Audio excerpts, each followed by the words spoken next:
So I tasked Frankie, come up with your top 5 pieces of media that was released this year that you consumed that you liked. So top 5 could be video games, movies, books, whatever. Top 5 pieces of media. And I thought it'd be fun for us to rattle them off. Yeah. How do we want to do it? You want to like trade off?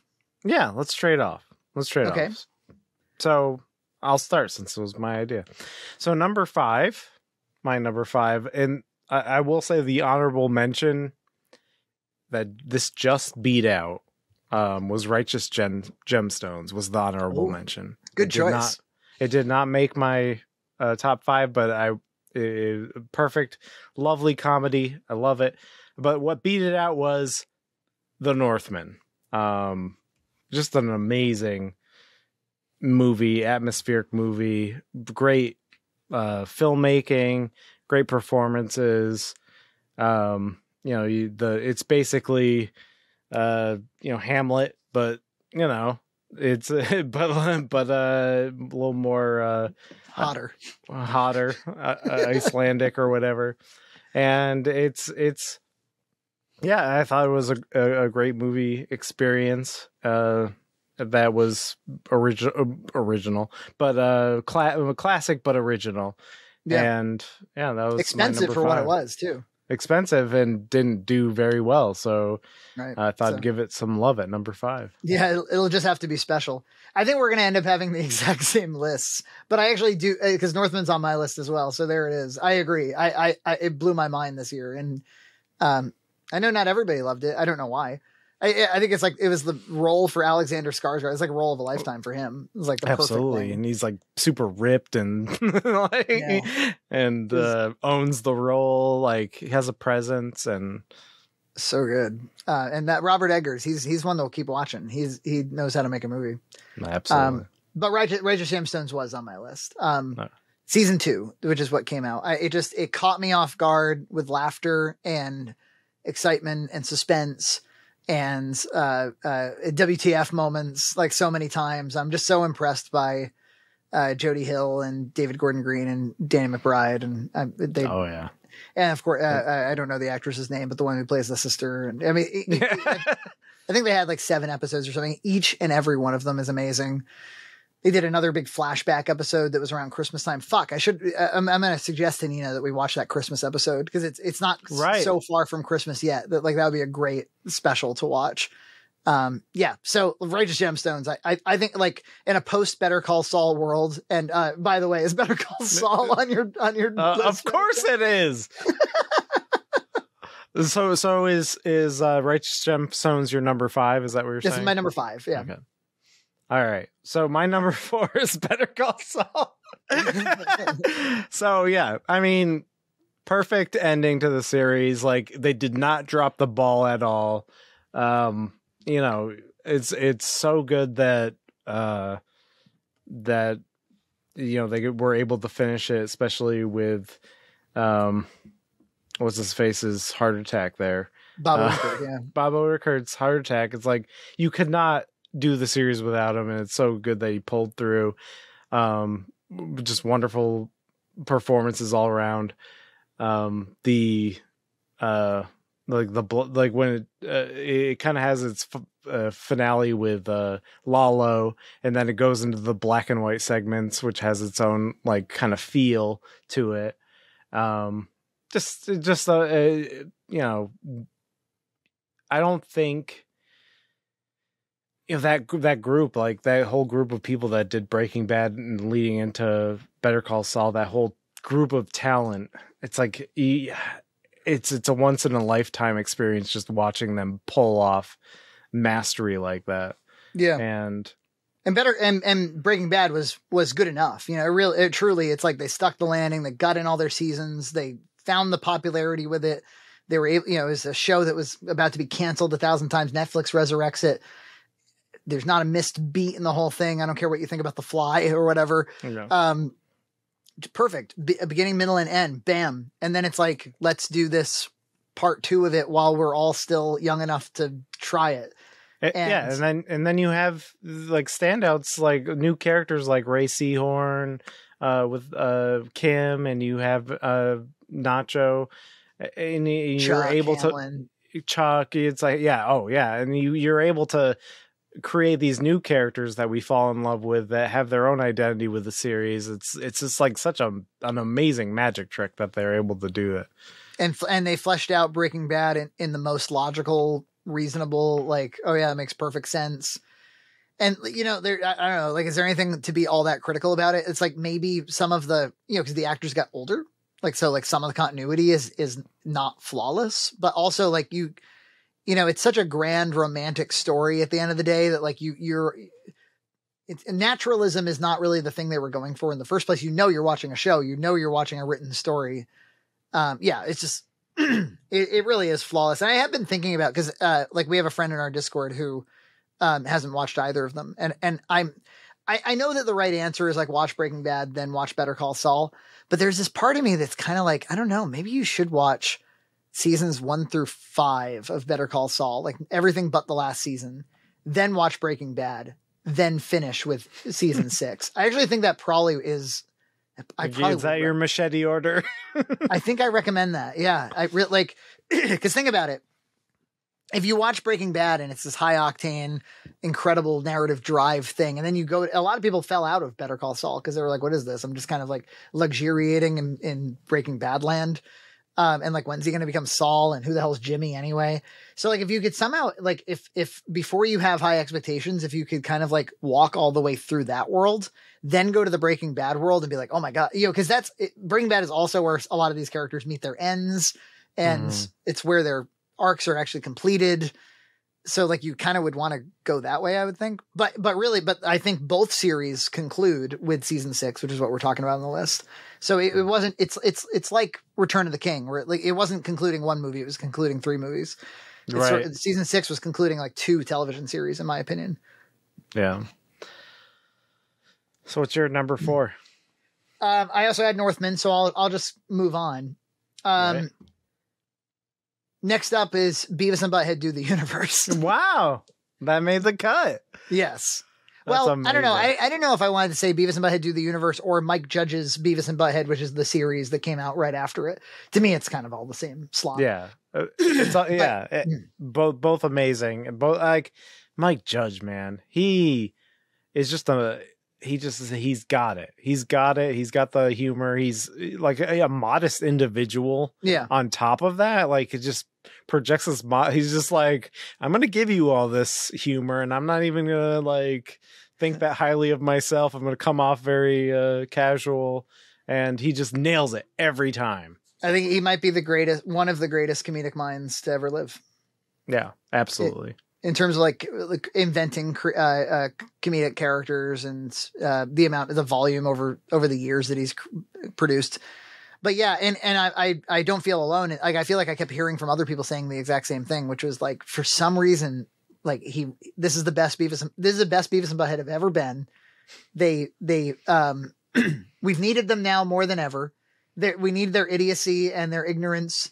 Like, it's so much funnier in the face of the contemporary world than it was in the Gen X world. And the it was like when they came out during MTV Gen X era, it was a parody of the people watching, right? Right.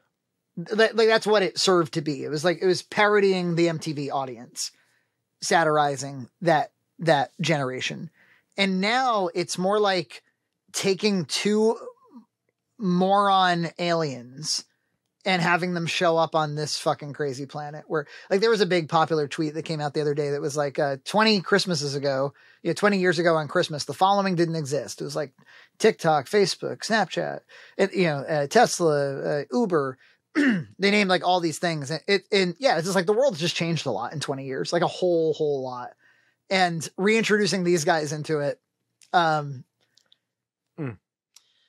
it's just, it just worked so well. And they grew, and he grew the characters and matured them in subtle ways that they even work even better as themselves, Right. And especially when they're making commentary on like TikToks and stuff like that, it's like he up their intelligence just enough to make it so that they're making really like witty commentary. Yeah. It's like when it's, back in the day, if they saw like a hot woman, they would just be paralyzed and just be going, but now they actually like will be able to do real commentary on those things.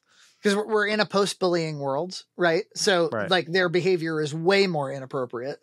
And they already were like the end of democracy in the time that they lived. But now all of a sudden, like they're violating new faux pas that they weren't really violating at the time. Because, they're bullying each other. Like a school wouldn't just leave these kids behind probably, and so like there's an episode where Butthead gets medicated. And so like all of a sudden Butthead, or there's an episode where there's like a teen peer of Beavis who's actually just kind to him and doesn't seem to notice the disparity in intelligence and like wants his advice on like how to talk to a girl and stuff. And Beavis kind of slowly is like, maybe I shouldn't be hanging around this other guy. And, so they're introducing all these new elements to it that make it so much funnier and so much smarter. It's always been great. I recently watched their Christmas one. It's like a 2-parter. One is like a Christmas Carol where Beavis is Scrooge, and one is it's a Stupid Life where Butthead finds out what would happen if he was never born and everything's better. Those are from the 1990s. Yeah, and they're funny and they're great and they're totally worth a laugh. But this latest run of it is a totally different thing. So that's why my pick is Beavis and Butthead Do the Universe. All right, so my number 3 is White Lotus, the television show on HBO. Wow. About a resort and this season it took place in Italy. I thought it was just like everything you missed about indie filmmaking is now on television and HBO specifically. HBO specifically, and like Mike White, he's upped it with having a creative vision, like great sound design. Like he has really inspired music choices and framing, and so there's a lot of like the artistic qualities. The dialogue is amazing. Like if you enjoy like really dialogue heavy, witty conversations that you would see from like Tarantino films back in the 90s, Kevin Smith films, things like that, there's a lot of that here. Great characters, great and it doesn't preach to you. Like like all the characters have points of view and they clash, but they all their point of views make sense to them, and you're just able to see it unfold and how they interact with each other. And it has a little bit of a mystery element to it, but it kind of teases you with a mystery in the beginning, but it ends up the mystery doesn't like ultimately matter too much. It's definitely part of the week to week conversation that people care about, but they kind of fool you with these great characters, great conversations, and that kind of great experience. So White Lotus for me is number 3. And Mike White, he wrote School of Rock and Orange County. So yeah, he's like, and it's funny. An honorable mention for me was speaking of like School of Rock and Orange County with Jack Black. YouTube's been recommending a lot of Tenacious D to me lately. And there's this one song that I've been obsessed with that almost made my list. It's The Ballad of Hollywood Jack and the Rage Cage. Have you heard this song? No. It's like a folk song, about like Jack Black lived in the Hollywood Hills. He lived high up and was successful, and he made millions. And Kyle Gage was very low and very unsuccessful. And there's a lot of separation between the two of them. But of course, what makes it so hilarious is it's this melodramatic song about, where the singer is singing about how successful he was and is singing about the dude who's strumming and, what a piece of shit he is. But it's meant to be relatable, but it's not, and that's what makes it so funny. But it's also a really good song. Yeah, that's the great thing about Tenacious D. Yeah. And by the end, it turns into like, like the Kyle Gass went nuts, and Jack Black had to like fly on a jet plane through the night and through the rain to get to him. And when he got there, like he grabbed doctors by their lapels and said, like, "You have the technology, use the techniques of your trade. You've got to retrieve him." Don't you see that the Rage Cage and I are one and the same? You have to save him because we're the same. You know, it like understands the parable that it's parodying. It's very, very good. Anyway. And that's our Bowser, man. That's our Bowser. Yeah, he is very good, Jack Black. We must protect him at all costs, as the internet says. Well, this is going to get confusing because Better Call Saul was my number one. So all right. All I have left is the South Park concert. Number 2 is South Park concert. Wow, yeah, that's a good one. Yeah. It was. I mean, it's 25 years of amazing comedy music performed by Ween and by Primus and by Rush. You know, at Red Rock with screaming fans and Trey and Matt themselves. And I mean, like everything about it is absolutely incredible and amazing. Like, and good for them too, you know, cause like so many people that would love to be there weren't able to be there. And they did a great job of making sure that it was well filmed. It was like well produced, and they put it on Comedy Central. They put it on YouTube for free. They clipped it. They like just made it available everywhere for everybody. Yeah, it was a great event and very nostalgic. And they knew the the importance of it. And you know, Trey is such a good showman. Like you almost forget because you know they do these produced things, but when he's on stage, you can't keep your eyes off him, even though he's now like a middle-aged man with a cowboy hat. He's still really charismatic. Yeah, I'll always kind of regret that because I love Cannibal, I love Orgasmo, I love Basketball. I'll always regret that he didn't go on to be something of like a comedy performer, like a live action comedy performer, because all that stuff is gold. Of course, he instead made Team America, South Park, Book of Mormon. I mean, like no matter what the guy did, it was all gold. But it's just good to see him perform live again in any capacity, and it just really scratched the itch. And like I talked about when we talked about it on the podcast, he had like actually like some warm words for Matt. I almost never see that. And they both just seemed like so happy to be there. Often they kind of present themselves as too cool for the whole thing or whatever. And there was kind of none of that. And it was really just so good to see. I've listened to bits and pieces of it like a million times since it came out. I love it. Yeah, that's great. So my number 2 is Hot D, House of the Dragon. Wow, pretty high up.